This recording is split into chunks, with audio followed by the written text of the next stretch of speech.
In Plato's Republic, Socrates envisions the ideal city-state. After describing life within his supposed utopia, his detractors press him on whether or not his dream could ever come to fruition. Socrates replies, "Until philosophers are kings, or the kings and princes of this world have the spirit and power of philosophy, cities will never have rest from their evils, no, nor the human race, as I believe." Plato envisioned that the model leader would possess the bold, adventurous spirit of a great king combined with the self-restrained, thoughtful temperament of a philosopher. This dual-natured ruler would be able to balance truthfulness, temperance, and justice perfectly while still being able to respond to the everyday troubles that befell his kingdom. Unfortunately, the vast majority of rulers fail to conform to Plato's ideal. Nevertheless, a few rulers throughout history may be candidates for the title Philosopher King. These leaders have enlightened those around them with their wisdom and have promoted education and learning throughout their realms. Let's take a look at some of the greatest philosopher kings to have graced the history books. Number 1. Hammurabi. Hammurabi was a ruler of the Babylonian Empire during the early 17th century BC.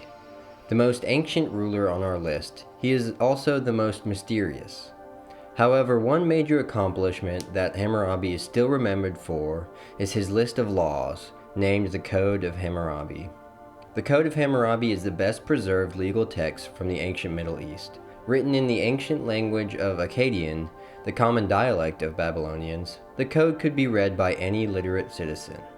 Hammurabi claimed that he was given the laws by Shamash, the Babylonian god of justice. The laws focused on punishing perpetrators of crime rather than compensation for the victims. It is one of the first law codes that established the presumption of innocence, an important tenet of law today. Additionally, it placed restrictions on what a wronged individual was allowed to do in retribution against the perpetrator of a crime. Hammurabi was believed to be a god while he ruled, yet after his death, his renown as a lawgiver took precedence. Hammurabi's lasting contributions to law earned him a position among the great philosopher kings in history. Number 2. King David. King David was the epitome of the warrior poet. The famed slayer of the giant Goliath was a skillful harp player and named the sweet psalmist of Israel. No other Old Testament figure played as significant a role in the shaping of the kingdom of Israel as David. His triumphs and failures make up some of the most remarkable stories in the Hebrew Bible, and his reign is considered the pinnacle of Israel's golden age. Not only a fascinating character in the Bible, David also helped to write it. Though none can be definitively attributed to the king, about half of the verses in Psalm have been traditionally ascribed to his hand. It's difficult to overstate the impact of David's rule. His Psalms are foundational to Western poetry and literature, while his reign has been viewed as the ideal kingship. His contributions to the Bible and humanities as a whole earn him a well-deserved spot on this list. Number 3. King Solomon. Few are more famous for their wisdom than the biblical King Solomon, who reigned in Israel during the mid-10th century BC. Like his predecessor David, Solomon is credited with writing several books of the Bible, in addition to being featured in it. He also constructed the first temple in Jerusalem. Many fascinating stories from the Old Testament attest to the king's wisdom, such as the Judgment of Solomon. In this tale, two women claim the same child as their own. The dispute is resolved when Solomon orders the child to be cut in half and shared between the women. One woman quickly renounces her claim, showing that she would rather be separated from her child than have the child killed. Solomon wisely declares that this woman must be the mother. According to a biblical account, Solomon was given his wisdom directly by God. In a dream, Solomon is given the opportunity to ask God for whatever he wishes. He asks that he be given discernment to govern his kingdom justly. Pleased that Solomon didn't ask for worldly possessions like wealth and riches, God grants his request. The tales surrounding Solomon's legendary wisdom attest to the king's great judgment and show why he deserves a place on our list. Number 4. Marcus Aurelius. Marcus Aurelius was emperor of Rome during the 2nd century AD and the last emperor to rule during the Pax Romana, a period of relative peace in the Roman Empire. From the beginning of his reign, the emperor showed an interest in matters of law and administration, and jurists often referred to him as an emperor most skilled in the law. Aurelius also showed great respect toward the Roman Senate and often requested their guidance on matters despite being the absolute authority in the empire. Although the emperor had many military and administrative accomplishments, he's perhaps most famous for the writings he left in his private diary, known today as his Meditations.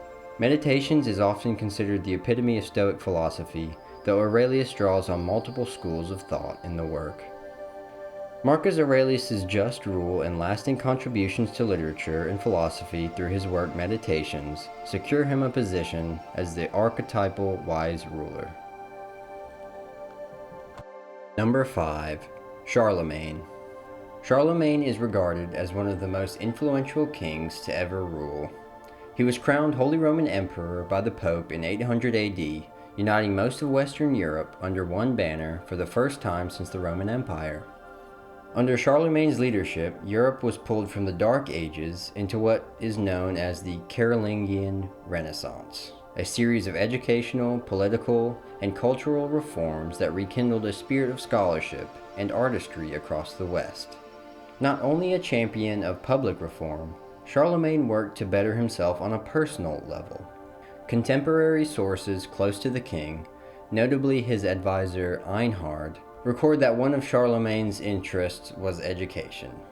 He had a special desire for apprenticeship in numerous scholastic fields, and he submitted himself to tutelage of multiple hand-selected teachers throughout his reign. Charlemagne was naturally an excellent orator, and Einhard praises his command of language, saying, "He was so eloquent, indeed, that he might have passed for a teacher of eloquence."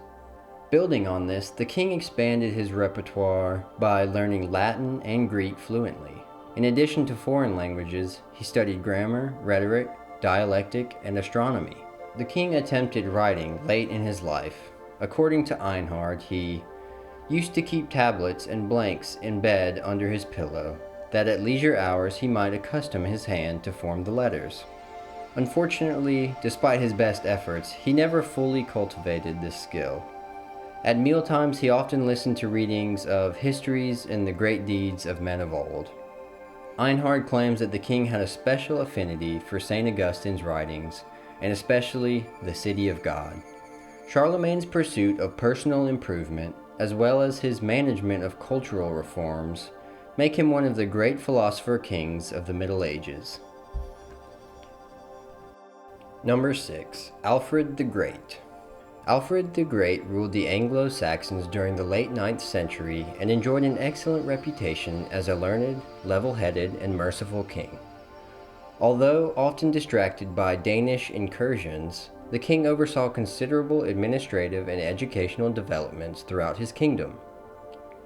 Possibly inspired by Charlemagne's Carolingian Renaissance a century earlier, one of Alfred's major initiatives was education and literacy. Alfred promoted instruction in Old English rather than the traditional Latin, allowing his subjects to access learning material with greater ease.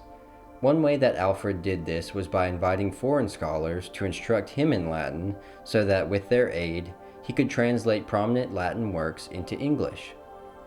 Additionally, court schools focused on literacy were established to educate nobles and lesser-born children alike. The opportunity for non-nobility to obtain an education was a significant step toward meritocracy in a feudal system dominated by nepotism. Alfred's effort to increase the accessibility of education earns him a place on our list. Number 7. Suleiman the Magnificent. Suleiman I, often known as Suleiman the Magnificent, ruled the Ottoman Empire from 1520 to 1566. His 46-year rule was the longest reign of any sultan, and he ruled during the peak of the empire's political power. During Suleiman's reign, he spearheaded major changes in education, taxation, and criminal law. For these reforms, he was nicknamed the Lawgiver by his subjects. In addition to administrative accomplishments, Suleiman was a great patron of the arts and culture. He was a prolific poet who wrote many well-known Turkish proverbs that are still repeated today. During his reign, hundreds of imperial artistic guilds were established that allowed artisans to hone their craft and lend their talents to the empire in return for fair compensation. Suleiman's emphasis on culture thrusted the Ottoman Empire into its golden age of arts, literature, and architecture. Suleiman the Magnificent's administrative successes in law and culture, along with his poetical prowess, earned him a place among the great scholarly rulers in history. To conclude, the great philosopher kings discussed in this video came from various backgrounds, yet were united in their desire to better themselves and their kingdoms by instilling legal, educational, and cultural reforms. Though their subjects certainly benefited from their leadership, history proves that posterity was the greater beneficiary of these wise rulers. Let me know in the comments if you guys have any other rulers that could be added to this list. Thanks for watching this video. Please like, comment, and subscribe, and as always, read on.